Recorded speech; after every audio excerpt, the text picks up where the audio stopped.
Hello everyone, how are you? I hope you guys are absolutely fine. So देखिए, सब English में हम बात कैसे करते हैं इसके लिए कुछ रूल्स दिए गए हैं। इसमें मैं सबसे पहले आपको देयर का यूज़ करना बताऊंगी।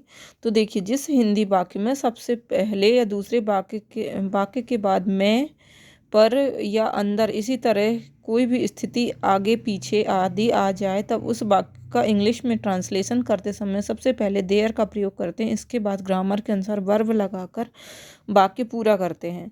घर में 10 सदस्य होंगे, there will be 10 member in the house. पुस्तकालय में कई पुस्तकें थीं, there were many books in the library. इसमें प्रायर टू बी एवं इंडेफिनिट टेंस के वाक्य आते हैं। इस गांव में एक बूढ़ा व्यक्ति रहता था। There lived an old man in this village. देखिए, इस वाक्य में इस गांव में एक बूढ़ा व्यक्ति रहता था। तो there lived an old man in this village. इस जंगल में एक शेर था। There is a lion in this forest. तो यहाँ पे आपको समझ में आ गया होगा कि यहाँ पे इंडेफिनिट टेंस के वाक्य आते हैं और टू बी के वाक्य आते हैं। जैसे there lived an old man in this village, ये एक इंडेफिनिट टेंस है। और टू बी का वाक्य हुआ, इस जंगल में एक शेर था। There is a lion in this forest. ठीक इसी तरह से इस नियम के अनुसार, ये रूल नंबर 2 है। इस नियम के अनुसार वाक्य में वर्ब के टू बी के ही वाक्य हैं और इन्हें टू बी के नियम के अनुसार बनाया जाता है। जैसे अंग्रेजी में वाक्य वाक्य करने के 2 नियम हैं। जब जगह का नाम पहले आता है तो इस नियम के अनुसार करना पड़ता है, करते हैं।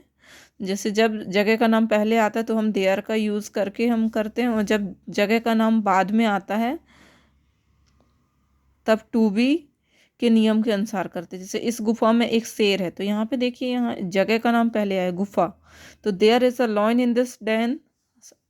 There is a lion in this den. अब देखिए, यहाँ शेर इस गुफा में है, तो अब यहाँ पे शेर पहले आ गया, गुफा यानी जगह बाद में है, तो अ लॉयन इन दिस डैन, यहाँ पे टू बी का यूज़ हो गया। ठीक है, आई होप यू अंडरस्टैंड। अगर आपको ये समझ में नहीं आ रहा होगा तो आप मुझे प्लीज़ कमेंट ज़रूर करें ताकि मैं इसको और अच्छे से एक्सप्लेन करूँ। इस शेर इस गुफा में है। A lion in this den, कमरे में बहुत से मच्छर थे। There were a lot of mosquito in the room. There were a lot of mosquito in the room, बहुत से मच्छर कमरे में थे। A lot of mosquito were in the room.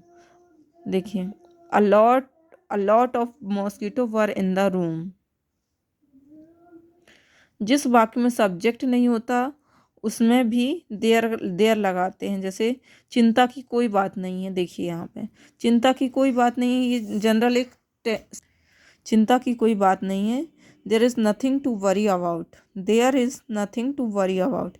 इस साल अच्छी फसल होगी। ये एक सामान्य वाक्य है जिसमें हम सब्जेक्ट नहीं होता, बस सामान्य हम ऐसे ही बोल देते हैं।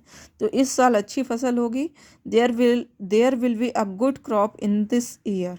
तो हम वहाँ पर भी देयर का यूज़ करते हैं। देखिए, ये इस साल अच्छी फसल होगी, इसके लिए there will be a good crop in this year. So guys, I hope कि आपको ये देयर का पूरा रूल्स फॉर्मूले के सहित मैंने बताया एग्जाम्पल के साथ। आई होप कि आपको समझ में आए होंगे। और यदि कहीं आपको कुछ भी कन्फ्यूज़न है तो प्लीज़ मुझसे कमेंट करके ज़रूर पूछिए, मुझे भी अच्छा लगेगा आपकी हेल्प करने में। Thank you for watching. Like share and subscribe my channel. Bye bye.